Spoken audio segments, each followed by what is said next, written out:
खत आया है जेल से। और ये खत आया है आप तमाम भारतीयों के नाम, भारत के तमाम मुसलमानों के नाम। खत लिखा है शर्जील इमाम ने। वही शर्जील इमाम जो पिछले 5 सालों से जेल की जिंदगी गुजार रहे हैं। एक आईआईटीएन जो जेएनयू से पीएचडी कर रहा था, वो सिर्फ एक प्रोटेस्ट की वजह से, एक एहतजाजी आंदोलन की वजह से जेल की जिंदगी गुजारने पर मजबूर हुआ। उस पर लगाए गए तमाम आरोप निराधार साबित हुए और इसी कारण तमाम केसेस में उसे बेल भी मिल गया। लेकिन एक ऐसे केस में वो जेल के अंदर अभी भी बंद है, जिस केस में जिस इंसिडेंट की वजह से उस पर आरोप लगे हैं, वो इंसिडेंट उस वक्त हुआ जब वो जेल में मौजूद था। उसी शर्जील इमाम ने आप सबके नाम एक खत लिखा है, जो खत मैं आपको पढ़कर सुनाना चाहता हूँ। उन्होंने लिखा है कि हमें कभी भी किसी शख्स के बारे में सिर्फ उसके दुश्मन की बातों पर यकीन करके राय नहीं बनानी चाहिए, खासकर जब वो हमारा हमसफ़र हो। मेरे साथ भी कुछ ऐसा ही हुआ, जब एक छोटी सी वीडियो क्लिप की वजह से, जिसे बीजेपी ने चालाकी से फैलाया, मेरा शाहीन बाग और जामिया की गलियों में 1 महीने तक किया गया संघर्ष और 10 साल की मेहनत से की गई रिसर्च और लिखाई को नज़रअंदाज कर दिया गया। इसकी एक वजह यह भी थी कि मैं जिन्ना के ख्यालों पर भी संजीदगी से सोचने की कोशिश करता हूँ, क्योंकि मैं खुद कांग्रेस की राष्ट्रवादी विचारधारा का शिकार रह चुका हूँ। असल में वह नेहरू थे, न कि जिन्ना, जिन्होंने 1946 के कैबिनेट मिशन प्लान को नाकाम किया, जबकि सब पार्टियों ने उस पर हम हामी भर दी थी। आज के दौर में जब ताकत के बंटवारे, अल्पसंख्यकों के हक और समाज के अलग अलग तबकों के अधिकारों की बात हो रही है, तो जिन्ना का जिक्र करना और भी अहम हो जाता है। मैंने उनका नाम इसी नज़रिए से लिया है।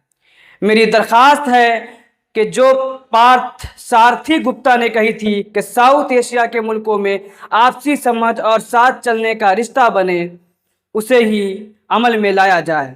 आप शायद मुझसे इत्तफाक ना भी रखते हो, लेकिन अगर आप मेरा अंदाज़ा उस झूठी तस्वीर के आधार पर लगाएंगे जो ट्रोल आर्मी आपको दिखाना चाहती है, तो ये नाइंसाफ़ी होगी। और अगर आप मुझे पागल, बीजेपी का एजेंट या मसला खड़ा करने वाला कह दे रहे हैं सिर्फ इसलिए कि आपको मेरे ख्याल पसंद नहीं है, तो इससे आप ही के जहनी कमज़ोरी का सबूत मिलता है। किस तरह से कुछ प्रोग्रेसिव मीडिया और राय बनाने वाले लोग, चाहे मुस्लिम हो या गैर मुस्लिम, मुझे खामोश करने और शाहीन बाग में हमारे शुरू से लेकर 18वें दिन तक के लगातार और निर्णायक योगदान को मिटाने की कोशिश कर रहे हैं, ये बात खुलकर सामने आ गई है। यहाँ तक कि शाहीन बाग पर किताबें लिख दी गई, लेकिन उनमें ना मेरा नाम, ना आसिफ मुस्तफ़ा का, ना आफरीन फातिमा का, ना बाकी साथियों का जिक्र। इससे पता चलता है कि ये तबका या तो बेईमान है या फिर बौद्धिक रूप से खोखला। मगर शुक्र है इस दौर का, जहाँ सच ज़्यादा देर तक दबाया नहीं जा सकता। मुझे कोई शिकायत नहीं है, मैं तो बस ये बात सामने रख रहा हूँ। मेरे लिए खुदा पर यकीन, अपने लोगों से मोहब्बत ही काफ़ी है। ग्रामशी ने शायद कहा था, मैं अपनी अक्लमंदी की वजह से निराशावादी हूँ और अपनी इच्छा शक्ति की वजह से आशावादी। मेरी हालत भी कुछ ऐसे ही है, बस मैं इसे थोड़ा बदल कर कहूँगा, मैं अपनी अक्ल की वजह से निराशावादी हूँ और ईमान की वजह से आशावादी। कुछ लोगों के लिए ये दोनों बातें एक जैसी हो सकती है, लेकिन मेरे लिए और मेरे जैसे उन लोगों के लिए जिन्हें इस्लामी यकीन के साथ पाला गया है, इच्छा की कोई अहमियत नहीं अगर उसके साथ खुदा के इरादे पर यकीन ना हो। उसके साथ एक बड़े इरादे के बिना हमारी छोटी छोटी इच्छाओं की कोई समझ नहीं बनती और ना उनमें कोई उम्मीद होती है। ये वो चीज़ है जो इंसान कभी पूरी तरह समझ नहीं सकता, बस उस पर यकीन ही कर सकता है। आम बोलचाल की भाषा में कहें तो तारीख को भी नहीं जाना जा सकता, आज को भी नहीं और आने वाले कल के रास्ते को भी नहीं। हमारे पास बस अंदाजे होते हैं जो अक्सर गलत भी हो सकते हैं। इस पूरी कायनात में अपने हिस्से या अपनी जगह को समझना नामुमकिन है अगर ईमान ना हो। कुछ लोग बहुत जल्दी अपने जीवन में बदलाव देखना चाहते हैं, उन्हें लगता है कि क्रांति तो बस आने ही वाली है, मगर ऐसी सोच में जो सबसे ज़रूरी चीज़ गायब होती है वो है सब्र। असली और गहरा सब्र जो बिना ईमान के मुमकिन नहीं। खुदा पर यकीन ही था जिसने मुझे इतिहास पढ़ने की तरफ बढ़ाया। खुदा पर यकीन ही है जो मुझे जेल में भी संभाले हुए हैं, और यही ईमान है जो मुझे अपनी ज़िंदगी और अपने काम को सदियों के दायरे में देखने का हौसला देता है, न कि चंद सालों या दशकों के हिसाब से। अब असल बात पर आता हूँ। मैं अब तक 5 साल जेल में बिता चुका हूँ। मैं फिर से कहना चाहूँगा कि ये मेरी ज़िंदगी के सबसे कामयाब और सीखने वाले साल रहे हैं। सिर्फ इसलिए नहीं कि मैंने सैकड़ों किताबें पढ़ी, बल्कि इसलिए भी कि इस दौरान में कई सियासी कैदियों से मिला। इसके अलावा मैंने आसाम के लोगों के साथ 6 महीने गुजारे और दिल्ली हरियाणा के लोगों के बीच 4 साल से ज़्यादा वक्त बिताया। ये सब अपने आप में बड़ी तालीम थी। बहुत कुछ सीखने का मौका मिला। मैं इस्लामी मॉडर्निज्म का तालिब इल्म हूँ। इस्लामी मॉडर्निज्म के बड़े आलिम जैसे जमालुद्दीन अफ़गानी, मिस्र के मोहम्मद अबूदा, हमारे अपने अकबर इलाहाबादी, अल्लामा इकबाल, मौलाना आज़ाद और ईरान के इनकलाबी अली शरियाती, इन सब ने मेरे सियासत और इस्लाम को समझने के तरीके को बहुत गहराई से असर डाला है। इन्हीं लोगों की लिखी बातों ने मुझे एक इंजीनियरिंग ग्रेजुएट होते हुए भी इस्लाम और तारीख़ की तालीम लेने की तरफ खींचा। मैं पटना और जहानाबाद के एक आम मिडिल क्लास घर में पला बढ़ा। मेरे वालिद मगध इलाके जहानाबाद अरवल ज़िला के एक लोकल सियासतदान थे। उन्होंने 2000 में कुर्था सीट से निर्दलीय चुनाव लड़ा था और 2005 में जनता दल यूनाइटेड के टिकट पर जहानाबाद विधायक सीट से खड़े हुए। दोनों बार वो हार गए। 2000 में कुर्था में तीसरे नंबर पर है और 2005 में जहानाबाद में दूसरे नंबर पर। लेकिन इन चुनावों में उन्होंने कई विधानसभा सीटों पर करीब 10% वोट बटोरे, जबकि इन इलाकों में मुसलमानों की आबादी सिर्फ 10-12% है। इसी वजह से उनका जेडीयू में भी एक अच्छा दबदबा बना रहा। मेरे वालिद का इंतकाल 2014 में हुआ। मेरे वालिद का ये बटा हुआ वोट बैंक ही था जिसने मुझे पहली बार first past the post system की खामियों का एहसास कराया और समझाया कि प्रोपोर्शनल रिप्रेजेंटेशन, अनुपातिक प्रतिनिधित्व का सिस्टम इससे कितना अलग और बेहतर हो सकता है। जैसा कि मैंने 2022-23 में भी लिखा था, first past the post system में किसी इलाके को छोटे छोटे इलाकों में बांटा जाता है। हर इलाके से एक ही नुमाइंदा चुना जाता है। जो उम्मीदवार सबसे ज़्यादा वोट ले आता है वही जीता हुआ माना जाता है, चाहे उसे कुल वोटों का सिर्फ 20% ही क्यों ना मिले हो। इस सिस्टम की वजह से ऐसा होता है कि कोई पार्टी जो कुल वोटों का सिर्फ 1/3 1/3 हिस्सा पाती है, वो भी 2/3 बहुमत हासिल कर लेती है। संविधान सभा की बहसों में भी इस मसले पर मतभेद थे। कांग्रेस ने सेपरेट इलेक्टोरेट का सिस्टम खत्म कर दिया था। कुछ मुसलमानों ने उस वक्त भी प्रोपोर्शनल रिप्रेजेंटेशन की मांग रखी, लेकिन ये बात भी याद रखने वाली है कि सेपरेट इलेक्टोरेट का एक बड़ा नुकसान ये है कि हिंदू मुसलमानों को वोट नहीं दे सकते थे और मुसलमान हिंदुओं को नहीं। बस इस बात को हसरत मोहानी जैसे लोगों ने भी उठाया था, मगर उनका कहना था कि ज्वाइंट इलेक्टोरेट और first past the post system मिलकर मुसलमानों के सियासी आवाज़ को पूरी तरह ख़त्म कर देंगे। वो इस सिस्टम के सबसे बड़े मुखालिफ थे। इसका जो दूसरा रास्ता पेश किया गया था वो प्रोपोर्शनल रिप्रेजेंटेशन सिस्टम था, जिसमें सीटों की तादाद उस सीटों को मिलने वाले वोटों के प्रतिशत के हिसाब से तय होती है। प्रोपोर्शनल रिप्रेजेंटेशन में मुसलमान हिंदुओं को वोट दे सकते हैं और हिंदू मुसलमानों को, लेकिन अल्पसंख्यकों की आवाज़ को दबाया नहीं जा सकता। साल 2006 में जब मैं 18 साल का था, तब मैंने जेईई पास किया और आईआईटी बॉम्बे में कंप्यूटर साइंस के डबल डिग्री प्रोग्राम में दाखिला लिया। उस वक्त मैं मजहबी किताबें अरबी और फारसी पढ़ता था और इस्लामी तारीख में भी दिलचस्पी ले रहा था, लेकिन तब तक इस्लामिक मॉडर्निज्म से मेरा सामना नहीं हुआ था। आईआईटी बॉम्बे के दूसरे साल में एक लिटरेचर क्लास में जब प्रोफेसर साहब एवोल्यूशन पर बात करने लगे तो मैं खड़ा हो गया और बोला कि एवोल्यूशन तो बस एक थ्योरी है, कोई साबित की हुई सच्चाई नहीं। आईआईटी के प्रोफेसर भी जेएनयू जैसे होते हैं। उन्होंने मुझे चुप नहीं कराया, बल्कि कहा कि इस पर एक प्रेजेंटेशन बनाकर क्लास में समझाओ। अगले हफ्ते मैं पूरे स्टूडेंट्स के सामने खड़ा हुआ और अपनी प्रेजेंटेशन दी, जिसमें सूडो साइंटिफिक ईसाई लेखकों के हवाले थे जो इस्लामिक किताबों में एवोल्यूशन के खिलाफ लिखते हैं। मेरे उस प्रेजेंटेशन के बाद प्रोफेसर ने मेरी मेहनत की तारीफ की, लेकिन मुझे कुछ किताबें पढ़ने की सलाह दी। मगर सच कहूँ तो इन किताबों से ज़्यादा मुझे विकासवाद को समझने में मदद की अल्लामा इकबाल ने, जो 20वीं सदी के सबसे बड़े और गहरी सोच वाले मुस्लिम शायर फिलोसफर थे। लोग उन्हें बस सारे जहां से अच्छा हिंदुस्तान हमारा लिखने वाले शायर के तौर पर जानते हैं, लेकिन इकबाल का फिलोसफर वाला चेहरा लगभग भुला दिया गया है। इकबाल ने मुझे फ्रेंच बर्गसन की क्रिएटिव एवोल्यूशन और कार्ल मार्क्स की दास कैपिटल तक पहुंचाया।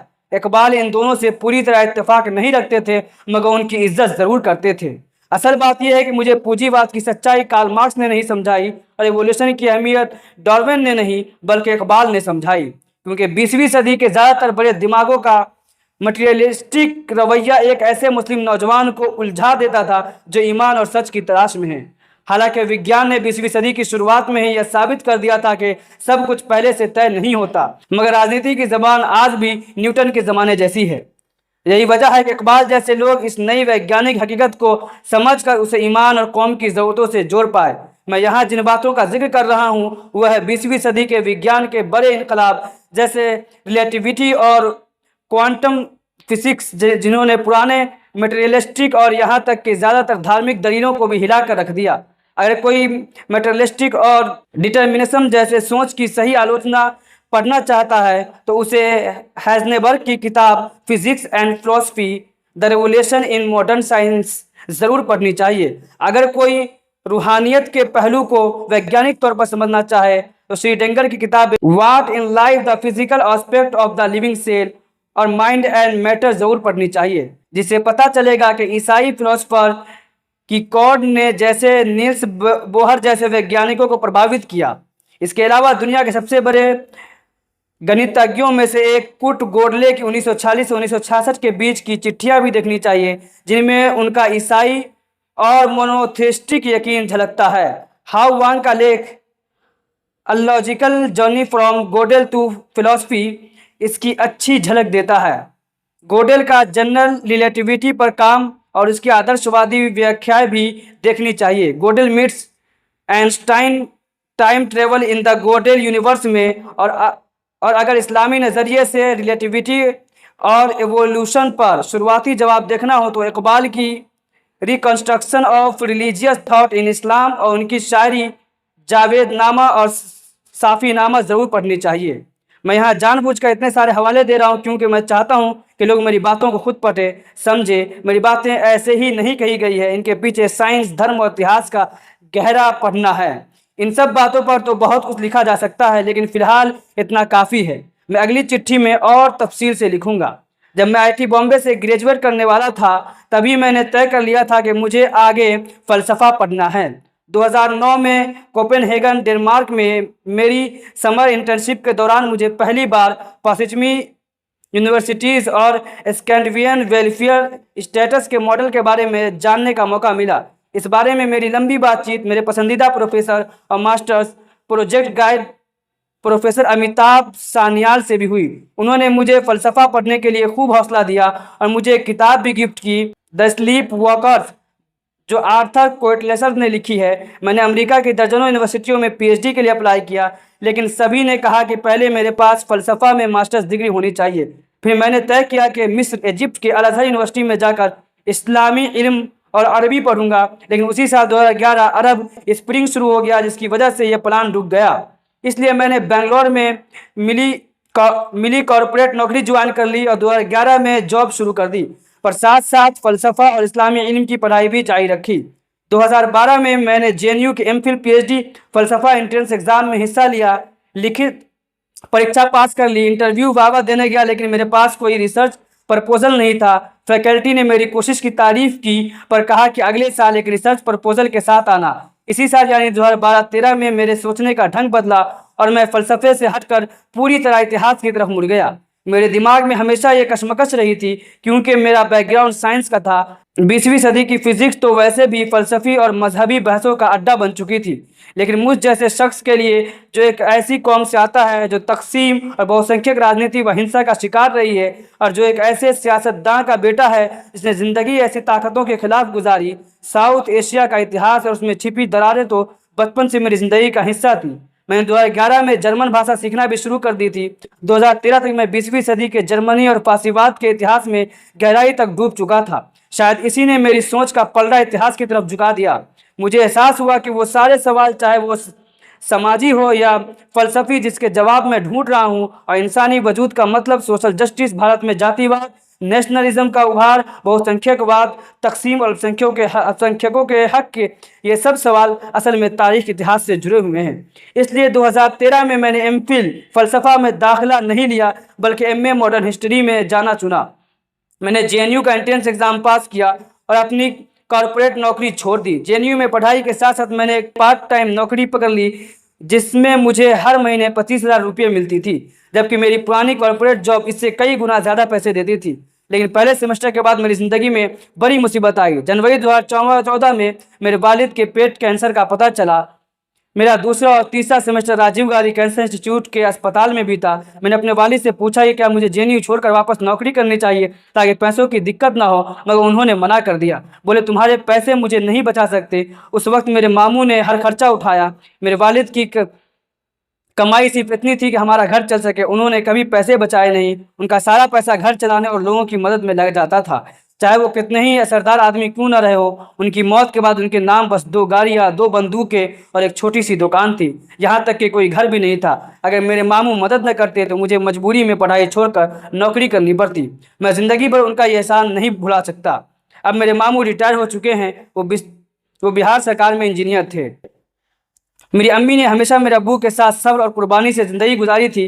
वे चाहती थी कि मैं फिर से नौकरी पकड़ लूँ। उन्होंने भी अब्बू से कहा कि मुझे समझाए कि जॉब कर लूँ, मगर अब्बू बिल्कुल साफ थे, उससे अपने हाल पर छोड़ दो, वो हमारी जद्दोजहद की कहानी लिखेगा। जून 2014 में जब बीजेपी ने बहुमत पाया और मोदी प्रधानमंत्री बने, तब अब्बू अस्पताल में टीवी पर ये सब देख रहे थे। उन्होंने मुझसे कहा, शर्जील तुम्हें इंडिया छोड़ देना चाहिए, अमेरिका चले जाओ, वहाँ पढ़ाई करो। अगर तुम यहाँ रुके तो तुम्हें सियासत में उतरना पड़ेगा, नहीं तो ज़िंदगी भर संघर्ष करना पड़ेगा। ये लोग तुम्हें जेल भेजेंगे। मैं तब नादान लड़का था। मुझे लगा ये सब अब्बू की फिक्र है, क्योंकि उन्हें लगा था कि वो अब मेरे साथ नहीं रहेंगे और मुझे बचा नहीं पाएंगे। लेकिन मैं गलत था। वो मुझसे ज़्यादा दुनिया को भी जानते थे और मुझे भी। उन्हें मालूम था कि मैं जितना जिद्दी हूँ, जितना अपनी सोच पर अड़ा रहने वाला हूँ, मैं इस नए उभरते फासीवादी निज़ाम से टकरा जाऊँगा। हालांकि वो मुझे कभी रोकते नहीं या मना करते कि मैं कुछ और करूं, लेकिन 2014 में उन्हें ये आने वाला वक्त साफ नजर आ गया था, इसलिए उन्होंने मुझे सतर्क रहने की सलाह दी थी। मेरे अब्बू का इंतकाल नवंबर 2014 में हुआ। दूसरा और तीसरा सेमेस्टर तो ऐसे ही गुजर गया। मैं मुश्किल से क्लास कर पाया। अस्पताल में ही ट्यूटोरियल लिखता था, अस्पताल में ही सॉफ्टवेयर बनाता था, क्योंकि 25,000 रुपये तब भी मेरे लिए बहुत अहम थे। और अब्बू को किताबें पढ़कर सुनाता था। मुझे याद है कि मैं उन्हें ईरानी इनकलाब पर एक किताब पढ़कर सुनाता था और वो उसमें लिखी बातों पर अपनी राय देते थे। वो बातें जो उन्होंने अपनी जवानी के दिनों में देखी थी। अब्बू के जाने के बाद मेरा चौथा सेमेस्टर गम और थोड़ा आराम करने में भी था। ये जेएनयू में मेरा सबसे ख़राब सेमेस्टर था। मैं ख़ास तौर पर प्रोफेसर जानकी नायर से माफ़ी चाहता हूँ। मैंने उनका एक कोर्स और एक सेमिनार लिया था, मगर कुछ भी अच्छा नहीं कर पाया। बस टीपू सुल्तान की फांसी डायरी पूरी पढ़ डाली थी। फिर से बात आती है मेरे अब्बू की। मैंने उनसे 2 बहुत अहम बातें सीखी। पहली ये कि तकसीम के बाद से हिंदुस्तान की सियासत में मुसलमानों को एक सिस्टम के तहत हाशिए पर डाल दिया गया है। जिन्ना ने केंद्रीयकरण के खिलाफ बोला था और जो असली फेडरल सिस्टम और अल्पसंख्यकों के हक की मांग की थी, वो बिल्कुल सही थी। दूसरी बात यह सीखी कि लोकतंत्र का मतलब ही नहीं बचता अगर वोट देने के लिए आपके पास सिर्फ एक ही मजबूत पार्टी या ऑप्शन हो। इसलिए वो हमेशा कहते थे कि आरजेडी और जेडीयू दोनों पार्टियां मजबूत होनी चाहिए और आपस में मुकाबला करना चाहिए, वरना अगर एक तरफ बीजेपी के लिए मैदान खुला छोड़ दिया गया और उनके सामने कोई मजबूत लीडर या पार्टी न रही जो उसे टक्कर दे, तो आरजेडी जैसा कोई भी गठबंधन मुसलमानों के लिए अच्छा होने के बावजूद मुसलमान उनके वोटर नहीं बल्कि गुलाम बन जाएंगे। पहला सबक तकसीम और जिन्ना वाला मुझे उस नज़रिए की तरफ ले गया जिसे मैं आज पढ़ाई और रिसर्च में समझने की कोशिश कर रहा हूँ। दूसरा सबक जो चुनावी सियासत से जुड़ा है, पिछले 10 सालों में और भी साफ और ज़रूरी हो गया है, क्योंकि आज लगभग पूरे हिंदुस्तान में मुसलमानों की सियासी ताकत कमज़ोर हो गई है। शायद तमिलनाडु, केरल और कुछ हद तक आंध्र में और बिहार को छोड़कर बंगाल में भी अब बीजेपी के उभरने के बाद मुसलमानों के पास ज़्यादा चॉइस नहीं बचे हैं। मेरे अब्बू की इन 2 सीखों के आधार पर ही मैं आज तक पढ़ाई कर रहा हूँ, रिसर्च कर रहा हूँ और ऐसे लोगों को ढूंढ रहा हूँ जो इसी सोच के हो। मेरी एमफिल और पीएचडी दोनों का विषय हिंदुस्तानी मुसलमानों पर होने वाले तशद्दुद से जुड़ा है। आज के हालात में ये सवाल और भी ज़्यादा ज़रूरी हो गया है। मुसलमानों की सियासी ताकत का जो नुकसान हुआ है वो कोई इत्तेफाक नहीं है। ये एक सोची समझी पुरानी सिस्टमेटिक चीज़ है, 1947 के बाद से ही की थी। फ़र्क बस इतना है कि इसके सबसे खतरनाक रूप 1990 के बाद के दौर में सामने आए और जब दुनिया और देश की सियासत और अर्थव्यवस्था के कई पहलू एक साथ बदलने लगे।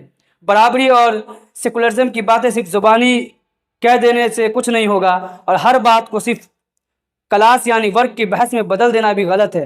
आगे का रास्ता तभी निकलेगा जब ये मान लिया जाए कि इस पूरे सिस्टम में बदलाव लाना ज़रूरी है, ताकि मुसलमानों और हिंदुस्तान की दूसरी अल्पसंख्यक कौमों को उनकी असली जगह वापस मिल सके। इसलिए जिन्ना आज 1947 से भी ज़्यादा अहम है, क्योंकि जिन्ना उस वक्त ही देख चुके थे कि ब्राह्मणवादी ताकतों की सोच और गांधीवादी सेकुलर नेशनलिज्म असल में एक जैसा ही है जो मुसलमानों को अलग थलग करने वाले थे।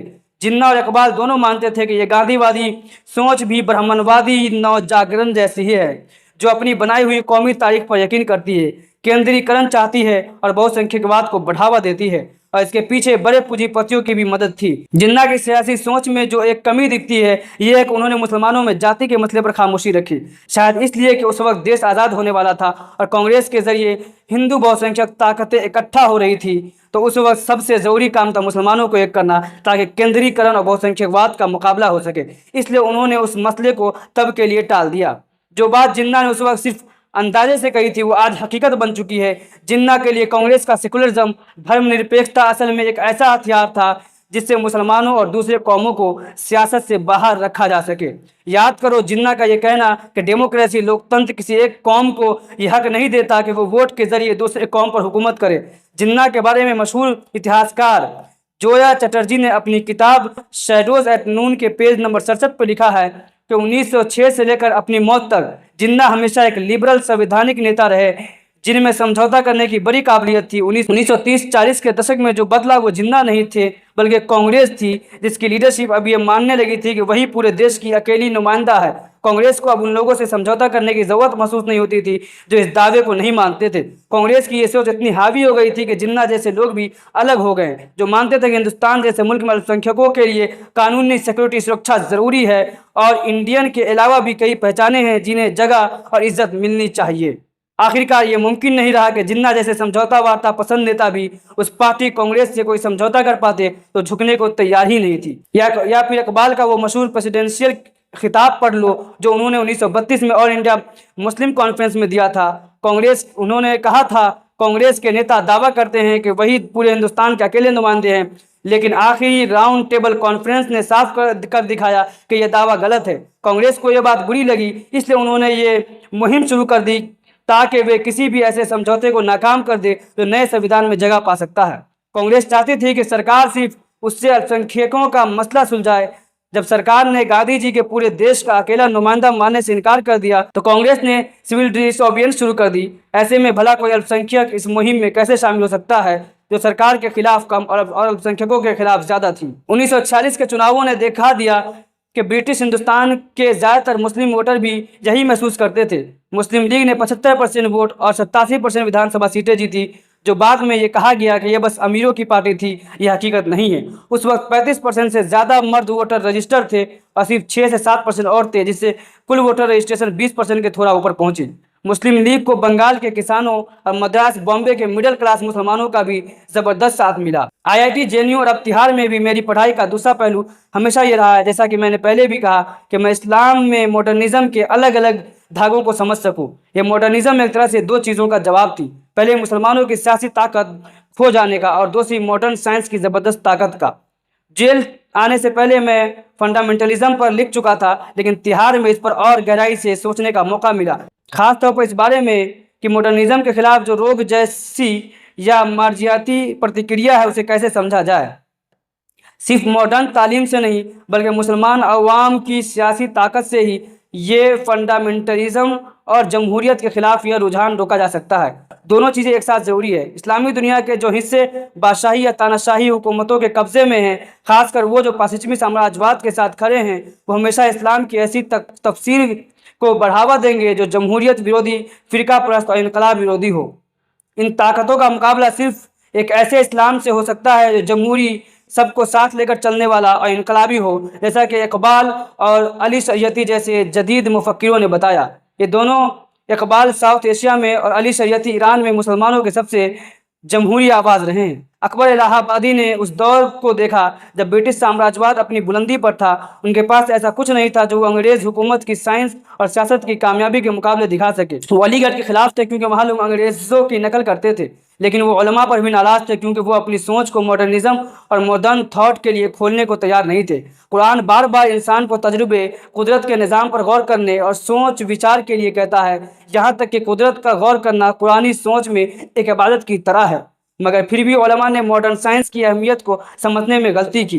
अकबर इलाहाबादी ने खुद इन दोनों छोरों, मॉडर्न साइंस और इस्लामी सोच को मिलाने की कोशिश की, लेकिन कामयाबी नहीं मिली। फिर भी वो उस दौर के साउथ एशियाई मुसलमान सोच के सबसे बेहतरीन नुमाइंदे थे। वो पश्चिमी साइंस और फ़लसफ़ा के साथ साथ इस्लामी इल्म में भी माहिर थे।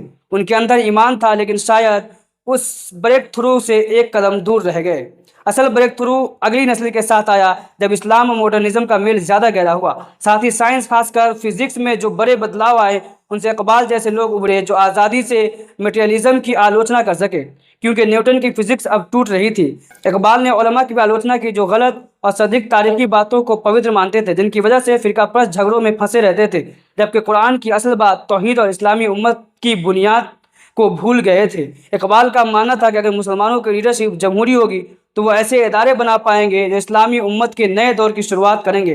लेकिन अफसोस कि तकसीम ने इस ख्वाब को रोक दिया। उम्मीद है बस कुछ वक्त के लिए। मगर मैं साफ कर दूं, मेरी बातों का मतलब ये नहीं है कि मैं किसी भी मजहबी कौम की जड़ से आलोचना कर रहा हूँ या किसी फ़र्द या कोई फ़लसफ़ा सुना रहा हूँ। मेरा ईमान, चेतना, तर्क और हमदर्दी पर है। मैं हर उस तहरीक का साथ देता हूँ जो जात पात के खिलाफ हो, चाहे वो किसी भी मजहब में क्यों ना हो। देखो, इकबाल ने गौतम बुद्ध के लिए क्या लिखा। कौम ने पैगामे गौतम की ज़रा परवाह न की, कद्र पहचानी न अपने गौहरे यकदा ना की।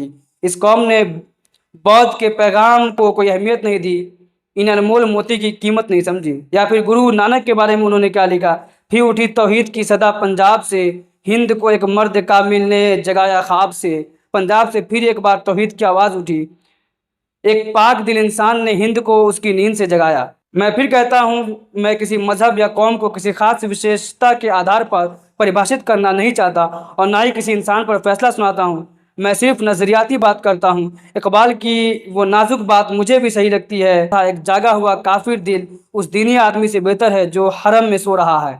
अगर तुम्हें लगता है कि तुम हक जान चुके हो और तुम्हारा दिल अब सो गया है, तो तुमने तौहीद का रास्ता छोड़ दिया है। कुरान बार बार कहता है कि तौहीद कोई नई बात नहीं है, ये तो इंसानियत जितनी पुरानी है। मेरे लिए यही असली ब्रेक थ्रू है जो मेरी ज़िंदगी और इल्म को जोड़ता है। कुरान कहता है सबसे बेहतर वो है जो सबसे ज़्यादा परहेजगार है, ना कि किसी ख़ास कौम, मज़हब या मुल्क का। यही है तौहीद का नज़रिया। अगर हम इस बात को न समझें तो हम ये सोच बैठते हैं कि दूसरे हमसे कमतर है, और यही सोच सबसे बड़ा ख़तरा है। ये सारी बातें मेरे दिमाग में जेल के अंदर भी घूमती रहती है। मैं इन्हें लिखे बिना नहीं रह सकता। मेरी ज़िंदगी के सबसे मुश्किल साल अब्बू के जाने के बाद के 2 साल रहे, 2015-2016। मैं 25-30 हज़ार कमा रहा था। अम्मी और छोटे भाई का भी ख्याल रखना था। मेरे मामा ने बिना शर्त मदद की, मगर फिर भी कई दिन ऐसे थे कि जेब में चाय के 5 रुपये भी नहीं होते थे। जेएनयू का मेस और वहाँ के दोस्तों ने मुझे संभाला। ख़ास तौर पर अपने दोस्त शफ़क़त का एहसान मैं कभी नहीं भूल सकता, जिसने मुझे अपने साथ रखा जब मैं एमए और एमफिल दोनों के पहले हिस्से में हॉस्टल के वेटिंग लिस्ट में था। मुझे याद है जब अब्बू को कैंसर डिटेक्ट हुआ 2014 की शुरुआत में, मैं शफ़क़त के साथ ही रह रहा था। 2015 में भी जब एमफिल में दाखिला मिला, लेकिन हॉस्टल नहीं था, मैं उसी के साथ था। मगर 2016-17 में हालात बेहतर होने लगे। एमफिल के दूसरे साल में मुझे मौलाना आज़ाद नेशनल फेलोशिप मिल गई और 2017 में मुझे अपनी पुरानी पार्ट टाइम जॉब से बेहतर एक नई जॉब मिल गई रेख्ता में। यहाँ मेरा काम था उर्दू की सबसे बड़ी डिजिटल लाइब्रेरी के लिए एल्गोरिदम बनाना, उर्दू शायरी का ऑटोमेटिक सिंटेक्स एनालिसिस करना। ये मेरे लिए जैसे सपने पूरा होने जैसा था, जिसमें कोडिंग, उर्दू, शायरी और इतिहास सब कुछ एक साथ आ गया। सैलरी भी पिछली जॉब से थोड़ी बेहतर है थी। मैं इसके लिए रेख्ता के डायरेक्टर संजीव सराफ का शुक्रगुजार हूँ कि उन्होंने मुझे ये मौका दिया। मुझे हफ्ते में बस 1 दिन ऑफिस जाना होता था, बाकी काम घर से रहकर करता था। यानी 2017 तक मेरी आमदनी ठीक ठाक हो गई थी। मैं अपने घर भी पैसे भेज सकता था और अपनी रिसर्च भी कर सकता था। मौलाना आज़ाद नेशनल फेलोशिप और रेख्ता ने मिलकर मुझे संभाले रखा। 2018-2019 का ज़्यादातर वक्त मैंने नॉर्थ इंडिया के शहरों जैसे चंडीगढ़, पटना, कोलकाता वगैरह में पुराने दस्तावेज ढूंढते हुए बिताया। दिल्ली तो थी ही, जेएनयू और वहाँ के दोस्तों ने मेरे सोचने समझने के तरीके को बहुत गहराई दी। हालांकि मैंने लेफ्ट संगठनों की सोच के ढांचे की आलोचना भी की है, लेकिन जेएनयू में हर ऐसे संगठन में मेरे दोस्त, साथी और चाहने वाले हैं जैसे परिवार के लोग होते हैं। शाहीन बाग आंदोलन के पहले 2 हफ्तों में जो लोग मन से बोल रहे थे या भीड़ को संभाल रहे थे, वो ज़्यादातर जेएनयू के मेरे दोस्त और कॉमरेड्स थे। आसिफ मुस्तफा भी शुरू से थे। जेएनयू के मुस्लिम स्टूडेंट तो पहले दिन से वहाँ थे ही, लेकिन जब मैं और ज़्यादा स्पीकर्स की ज़रूरत थी तो बादशाह पहला संगठन था जिसने बिना शर्त मदद की। एक लेफ्ट ग्रुप भी था, उन्होंने भी पूरा साथ दिया। मैं उनसे 2013 में जेएनयू में मिला था। कई साल हो गए थे, लेकिन फिर भी उन्होंने मुझे ढूंढ लिया। मुझे याद है 5वें दिन तक मेरी आवाज़ इतनी बैठ गई थी कि बोलना मुश्किल हो गया था, लेकिन मैंने गर्म पानी पिया और फिर भी बोला। लोग नहीं समझते कि जेएनयू का शाहीन बाग को खड़ा करने में कितना बड़ा रोल था। वहाँ कई आईआईटी वाले भी थे, सबसे अहम आसिफ मुस्तफा। मैं खुद एक करी था आईआईटी, जेएनयू और जामिया के बीच। आखिर मैंने जामिया से अरबी के कोर्स भी किए थे। इस तरह इन सब कैंपसों में मेरा रहना मेरे जीवन के सबसे बड़े वाक़ये शाहीन बाग रोड ब्लॉक में काम आया। अब सवाल है, हम जेल में क्यों हैं, क्या हासिल हुआ? फासीवादी हुकूमत हम जैसे लोगों को कुचलना चाहती है। आखिर जब संवैधानिक, जमहूरी और कानूनी रास्ते मुसलमानों और दूसरे अल्पसंख्यक कौमों के लिए बंद कर दिए जाएं, तो आखिरी रास्ता यही बचता है कि आम लोग, अवाम अपनी मौजूदगी का एहसास कराएं। असल जमहूरी ताकत ये करोड़ों की तादाद वाली अवाम ही है, चाहे first past the post system हो या पावर का केंद्रीकरण। अगर ये सिस्टम अवाम की सेवा नहीं करते तो उन्हें अपना असर किसी और तरीके से दिखाना ही पड़ेगा। यही बात थी जो मैंने अपने सैकड़ों भाषणों में की थी, शाहीन बाग में और उसके बाद भी। लोगों की तहरीक असल में जमहूरियत के खिलाफ नहीं, बल्कि उसकी असली परीक्षा थी। एक मुल्क अवाम का होता है। अगर सिस्टम और सत्ता में बैठे लोग हर तबके की इज्जत और वजूद का ख्याल न रखे, तो ये अवाम का हक है कि वो उठ खड़े हो, बाधा डाल उठ खड़े हो। असल उपाय है जिससे अवाम अपना जमहूरी हक मांग सकती है। मुझे ये साफ है कि मैंने और मेरे जैसे लोगों ने एक सही रास्ता दिखाया, और सबसे बड़ी बात कि लोगों ने इस पुकार को सुना। मुझे ताज्जुब हुआ जब पता चला कि मुस्लिम एक्टिविस्ट ने मेरे भाषणों और लेखकों का बंगाली, तमिल, मलयालम जैसी ज़बानों में भी तर्जुमा किया है। सोचिए मेरी हैरानी जब मुझे तिहाड़ में एक खत मिला श्रीलंका की एक तमिल मुस्लिम महिला का, जिन्होंने लिखा था कि उनके साथी ने मेरे तकरीर का तमिल तर्जुमा उन्हें तोहफे में दिया। उन्होंने कहा कि श्रीलंका में अल्पसंख्यक होने के नाते मेरी बातें, खासकर बहुसंख्यकवाद पर उन्हें खुद बहुत जुड़ी हुई लगती है। ऐसे कई खत मुझे मिले हैं मुसलमानों और गैर मुसलमान दोनों के, जिन्होंने मेरे भाषण सुने, खासकर अलीगढ़ वाला, या लेख पढ़े और अपनी राय भेजी। इससे ये साबित होता है कि हमारा पैगाम पूरे साउथ एशिया में हर मजहब और कौम के अल्पसंख्यकों के दिल तक पहुंचा है, चाहे वे मुसलमान हो, हिंदू हो, सिख हो, ईसाई हो या कोई और, जो अपने अपने मुल्कों में बहुसंख्यक जुल्म के शिकार हो। मेरे लिए तो ये बहुत है। यही मेरे हौसले को काफ़ी है कि मैंने कुछ ऐसे लफ्ज़ छोड़े जो मुसलमानों के असली और अहम मसलों पर रोशनी डाल सके। 20 साल पहले ये मुमकिन नहीं था। इंटरनेट ने चाहे जितना कम ही क्यों ना हो, मगर जानकारी को आज़ाद किया है। चाहे फासीवादी ताकतें कितना भी चाहे, मेरे अल्फाज अब मिटाए नहीं जा सकते। जैसे फराज ने कहा है, मैं कट गिरूँ कि सलामत रहूँ, यकीन है मुझे कि यह हिसार सितम कोई तो गिराएगा। तमाम उम्र की ईज़ा नसीबियों की कसम, मेरे कलम का सफ़र रायगा न जाएगा। और भी बहुत कुछ लिखना है, मगर अभी के लिए इतना काफ़ी है।